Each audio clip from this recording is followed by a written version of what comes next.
देवी की उपासना करें या तंत्र में जाएं, किस तरह के मंत्रों का प्रयोग करें, शाबर मंत्र जपें या वैदिक मंत्र जपें, और यदि हम कोई मंत्र साधना करना चाहें तो उसको कैसे करें।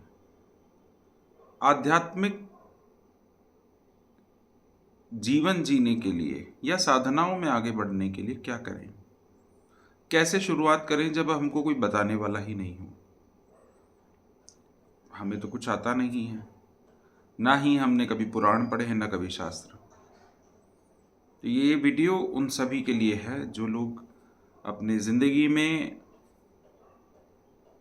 पराविद्या की तरफ आकर्षित हैं, जो लोग साधनाओं पे आगे बढ़ना चाहते हैं। जय महाकाली, हर हर महादेव। आज का ये वीडियो बहुत खास है। ये उस हर इंसान के लिए जो कि साधना मार्ग पे आगे बढ़ना चाहता है। ये मेरे अपने अनुभव और अब तक मैंने जितने लोगों को देखा, सुना, सीखा, अपने गुरुओं से जो मैंने सीखा है, ये उस सब का निचोड़ है। और ये वो मार्ग है जिससे आप भटकोगे नहीं, और साथ ही साथ आप मूर्ख नहीं कहलाओगे। हर कोई पूजा पाठ में आगे बढ़ना चाहता है, हर कोई ज्ञान चाहता है। कोई भी इंसान जो इस धरती पे आया है वो अज्ञानी होकर नहीं मरना चाहता। अपनी आगे की जो लाइफ है, आफ्टर दैट की जो लाइफ है, या अभी तक आपका जितना जो समय बचा है उसमें आपकी जो स्पिरिचुअल लाइफ बचती है, और जब आप ऊपर जाएं, मोक्ष की तरफ आप आगे बढ़ें, या अगर आप सिर्फ मटेरियलिस्टिक लाइफ की ही बात करें, स्पिरिचुअलिटी की बात करें, तो क्या करें हम लोग ऐसा जिससे कि हम चीट ना हों। बहुत से तांत्रिक हैं, बहुत से गुरु हैं जो कि बहुत कुछ बताते हैं। बहुत सारे लोग आपको कहेंगे कि आप सूर्य उपासना करो, कोई कहेगा कि आप देवी की उपासना करो, हनुमान जी की उपासना करें। फायदा क्या है और पर्पस क्या है उपासना का? क्यों हम लोग इतना ज्यादा परेशान हो रहे हैं? क्यों हमें कोई रास्ता समझ में नहीं आ रहा? तो आप सब लोगों के लिए मैं आप लोगों को ये बता दूं कि रास्ता आपके पास स्वयं है। आपको बाहर ढूंढने की जरूरत नहीं है। आप लोग जिनको सुन के, पहले तो इस प्रवृत्ति को छोड़िए कि हर चीज यूट्यूब या गूगल पे अवेलेबल है, नहीं है। कोई भी आपको अपनी जिंदगी का निचोड़ देगा, नहीं देगा। कोई भी आपको सही रास्ता बता देगा, नहीं बताएगा। इस वीडियो में जो कोई भी इस तरह से वीडियोस आपके लिए बनाता है, क्या पर्पस है कि वो लोग आपको सोशल मीडिया पे ये सब चीज़ें बता रहे हैं? बहुत कम ऐसे लोग हैं जो कि आपको सही बता रहे हैं। बाकी सबका जो एक इंटरेस्ट है, ये सोशल मीडिया मतलब क्या है, सोशल मीडिया का पर्पस क्या है? ज़्यादा से ज़्यादा यूट्यूब या किसी अन्य प्लेटफॉर्म के थ्रू अर्निंग करना। जो जितना रोचक तरीके से आपको बताएगा, जो जितना आपको भ्रमित करेगा, आप उसकी तरफ जाएंगे। यही सत्य है। मार्केटिंग का आपने नाम सुना होगा, कई तरह की होती है, ये भी मार्केटिंग है। पर आगे जो इस जगह से अपने आप को सही से निकाल ले जाते हैं, मैं ये नहीं कहता कि यूट्यूब पे कुछ नहीं है। हो सकता है कि हम भी यही कर रहे हैं, ऐसा नहीं है कि कुछ नहीं है। लेकिन आपको ये समझना है कि आपको चुनना क्या है, कहाँ गलत है और कहाँ सही, उसका निर्णय कैसे करें। पहले तो इसको समझिए कि इसको दो कैटेगरी में डिवाइड कर दीजिए। एक कैटेगरी वो जिसमें आप मटेरियलिस्टिक लाइफ में बिना साधनाओं के आप रहते हैं। ये विषय सिर्फ उनके लिए है जो कि नॉर्मल पूजा पाठ करते हैं, काम धंधा करते हैं, जो कि साधनाएं ज़्यादा नहीं करना चाहते, अपनी नॉर्मल पूजा पाठ में अपना आगे मतलब करते हुए और अपनी ज़िंदगी में आगे बढ़ना चाहते हैं। बस पहला तो उनको अलग कर दीजिए, क्योंकि उनके लिए अलग से वीडियो बना दिए गए हैं, और नहीं तो उनके लिए अलग से वीडियो बना दिया जाएगा। लेकिन ये वीडियो सिर्फ उनके लिए है जो लोग कहीं ना कहीं से अब जब अपने सनातन की तरफ मुड़ रहे हैं, शास्त्रों की तरफ मुड़ रहे हैं, अपने आध्यात्म की तरफ मुड़ रहे हैं, जो महाविद्याओं की तरफ जाना चाहते हैं, जो तंत्र में जाना चाहते हैं, मंत्र करना चाहते हैं। तो हम अपने विषय को शुरू जब करते हैं तो इसमें सबसे पहला कि आप ये मान के चलिए कि आपको कुछ नहीं आता है।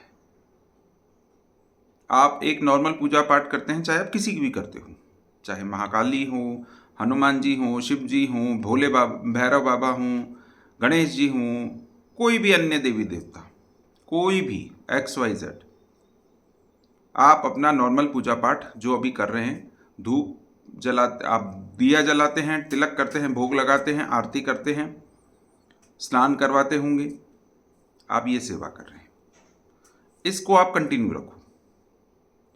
अब अगर आपको कुछ सीखना है तो आपको करनी है ढंग से सही शुरुआत।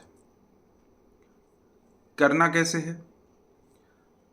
आप सबसे पहले, क्योंकि देखिए आप बच्चे नहीं हैं, एक होते हैं बच्चे जो कि गुरुकुल में पढ़ते हैं, संस्कृत विद्यालयों में आध्यात्मिक ज्ञान की आपको प्राप्ति कराई जाती है, तरीका बताया जाता है। अब आ जाइए आप सीधा सीधा, मैं इसमें बात करूंगा सिर्फ और सिर्फ वैदिक रीति की। मैं इसमें किसी भी तंत्रोक्त रीति या शाबर मंत्र विद्या, इसके बारे में कुछ नहीं कह रहा हूं। मैं सिर्फ वैदिक रीति की बात कर रहा हूं, सात्विक, तामसिक भी नहीं। तो हमको जब शुरुआत करनी है तो हमको कैसे करना है? हमको सबसे पहले अपना जो हम नॉर्मल पूजा करते हैं, सपोज आपका जो भी काम है, आप अपने काम को साइड कर दो। जैसे आपका पूजा पाठ, एक आपका कुछ आप पूजा पाठ आप रेगुलर करते हो, आप उसको इंप्रूव करना शुरू करो। सबसे पहले पंचोपचार पूजन आप किस तरीके से शास्त्र और वैदिक रीति के अनुसार कर सकते हो, आप सबसे पहले शुरुआत वहां से करो। संस्कृत की बहुत सारी पूजा पाठ की किताबें हैं, इसमें नित्य कर्म पूजा प्रकाशन जो है वो विधि सबसे अच्छी है, वो भी बहुत बृहद है। आप उसमें से अपने लिए नोट्स बनाओ कि आपको किसी भी देवता XYZ, किसी भी देवता का आवाहन कैसे करना है, आपको उनके निमित्त दिया कैसे जलाना है, दिया जलाने का क्या मंत्र होता है,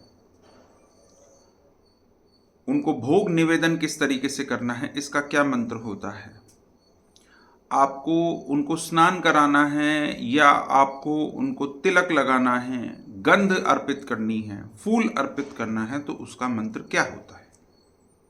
सिंपल पंचोपचार पूजन के मंत्रों की एक लिस्ट आप तैयार करो। आप अगर देखोगे तो ये मात्र 8 से 10 श्लोक या ज़्यादा से ज़्यादा 12 श्लोक हैं, जिसमें आपको एक एक दो लाइन के श्लोक नोट बना के रख लेना चाहिए कि ये इस काम का मंत्र है, ये इस काम का मंत्र है। अगर आप समझ सकते हो, उन 12 मंत्रों का अर्थ समझ लीजिए, वो उसमें उस किताब में लिखा, एक बार पढ़ लीजिए, आपको समझ में आ जाएगा। तो आपको ये पता चल जाएगा कि ये क्या कहना चाहते हैं। आपने 5 पंचोपचार पूजन का विधि सीख लिया, इसमें आपको मुश्किल से 1 से 2 दिन लगेगा। 1 से 2 दिन के अंदर अंदर में आप पूरी तरीके से इसको समझ जाओगे। अब आ जाओ आप इसके ऊपर विशेष पूजन पे। विशेष पूजन क्या होता है? विशेष पूजन होता है शास्त्र, आपका जो षोडशोपचार पूजन है वो। आप षोडशोपचार पूजन की विधि को समझ लीजिए। जिस तरह से आपने पंचोपचार के नोट्स बनाए, उसी तरह से आप षोडशोपचार के नोट्स बनाओ। यहाँ पे कर्मकांड से रिलेटेड मैं आपको कहीं पे भी कोई चीज़ नहीं लेके आना चाहता। कर्मकांड अलग चीज़ है, साधना अलग चीज़ है, दोनों को अलग अलग कर दो। हमें क्या करना है? हमें साधना करनी है। एक साथ खिचड़ी नहीं बनानी है। सिर्फ जितनी ज़रूरत का है उतना चुनो और उतना सीखो, उतना खाओ, बस। इसी तरह से जब आपने पंचोपचार की विधि सीख ली, इसी तरह से षोडशोपचार की विधि को भी आप सीख लो। एक एक करके करो। पहले आप 1 हफ्ता, 10 दिन, महीना पंचोपचार की विधि को सीख के और उसको कंटिन्यू करना शुरू करो। हो सकता है कि आपको शुरुआत में समय लगेगा आधा घंटा या 1 घंटा, बाद में पता चलेगा किसी भी एक देवता की पूजा करने में आपको मात्र 5 मिनट से ज़्यादा का समय नहीं लगेगा। इस विधि से आप उस पूजन को करो तो वो पूजन स्वीकार होता है। इसी तरह से उसके अंदर में अब एक साधक को किस चीज़ की ज़रूरत होती है? घट स्थापना की ज़रूरत होती है। घट स्थापना की विधि है, उसको सीख लीजिए। इसके बाद किस चीज़ की ज़रूरत होती है? हवन की ज़रूरत होती है। हवन की विधि है, उसको सीख लीजिए। आसानी से सीखो। हवन थोड़ी सी बृहद चीज़ है। इसमें यदि आपके आसपास में कोई अच्छा ब्राह्मण है, आप उससे थोड़ी सी राय ले सकते हो। नहीं तो आप यूट्यूब पे भी कई वीडियोज़ हैं, उनके माध्यम से भ्रमित नहीं होना है, सही जानकारी लेनी है। 1 दिन के अंदर अंदर में आप उस चीज़ में पूरे अच्छे से आप उसको सीख जाओगे। आप याद नहीं कर सकते हो, कोई बात नहीं, आप नोट्स बना लो, किताब बना लो, किताब पलटो और अपना पूजा पाठ करो। आपका पूजा पाठ का, आपका विधि, इससे ज़्यादा की आपको ज़रूरत फिलहाल नहीं होती है। शुरुआत यहाँ से करो। आपने इतना काम कर लिया। इसके बाद में जब हमको और ज्ञान चाहिए, तब हमको क्या करना है? हमें जाना है हमारे वेद पे या पुराणों पे, जहाँ पे ये सभी ज्ञान अवेलेबल है। वेदों का ज्ञान इतनी आसानी से नहीं मिलता, आप उस पर नहीं जा पाओगे। आप यदि कोई भी धार्मिक पुस्तक पढ़ के उसके निमित्त यदि कोई भी कंसर्न, जैसे हर देवता का अपना अपना एक अलग पुराण है, आप जिस देवता आपके जो इष्ट है, आप उस पुराण को पढ़ो, उसको पढ़ना शुरू करो। इसी में आपका बहुत सा समय निकल जाएगा। एक बात मैं आपको बताता हूँ, जब आप पूजन पाठ की जब आप विधि जब सीखना जब आप शुरू करते हो ना, आप निवेदन अपने इष्ट से करो। आपका हर इष्ट चाहता है कि आप ज्ञान अर्जित करें। ज्ञान सबके पास है। अगर आप श्री गणेश का पूजन जब आप करते हो तो श्री गणेश आपको मार्ग देते हैं कि अब आपको आगे क्या पढ़ना चाहिए। आपके सामने ऑटोमेटिकली टॉपिक खुलने लगेंगे, आप सीखने लगोगे।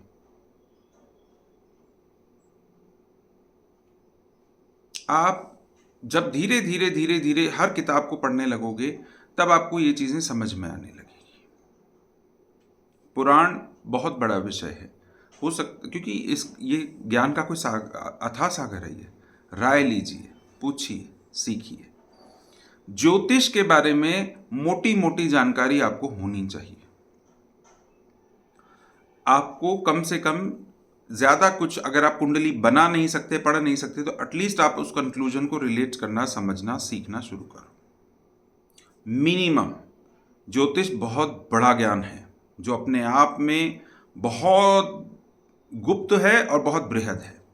इतना हम नहीं कर सकते। अपनी ज़रूरत का सीखो। किस समय पे साधनाएं या कोई भी शुभ काल होता है, किस समय कौन से देवता की पूजन करना चाहिए, किस समय नहीं करना चाहिए, ग्रह गोचर किस तरीके से कार्य कर रहे हैं, आपके ग्रह पीड़ा यदि किसी ग्रह की है तो उसके निवारण के उपाय आप स्वयं शुरू कर सकते हो। उपाय सिर्फ ये नहीं होता कि आपने जाके भाई यहाँ चींटियों को आटा खिला देना है या मछलियों को आटा खिला देना है, सिर्फ पीपल पे दिया जलाना, सिर्फ यही उपाय नहीं होते। उसमें जप विधि भी बताई गई होती है। बताया जाता है कि किस ग्रह की उपासना करोगे तो आपको फायदा हो जाएगा। परामर्श लीजिए और अपना आगे का रास्ता शुरू करिए, तो आपके दैनिक जीवन की समस्याएं वहां से खत्म होती है। इसके बाद में जब आप ये सब चीजें कर लो, तब आप आइए कि आप किस पंथ पे जाना चाहते हो। यदि आप साधनाओं में जाना चाहते हो, तंत्र में जाना चाहते हो, आप शैविज्म पे हो या शाक्त में हो। इसके अलावा यदि आप वैष्णवाइट हैं तो आप बिल्कुल एकदम अलग हो गए। अपने मत को पहले थोड़ा सा अलग अलग करो कि भाई आपका इष्ट कौन है, आप किस पंथ पे चलने वाले।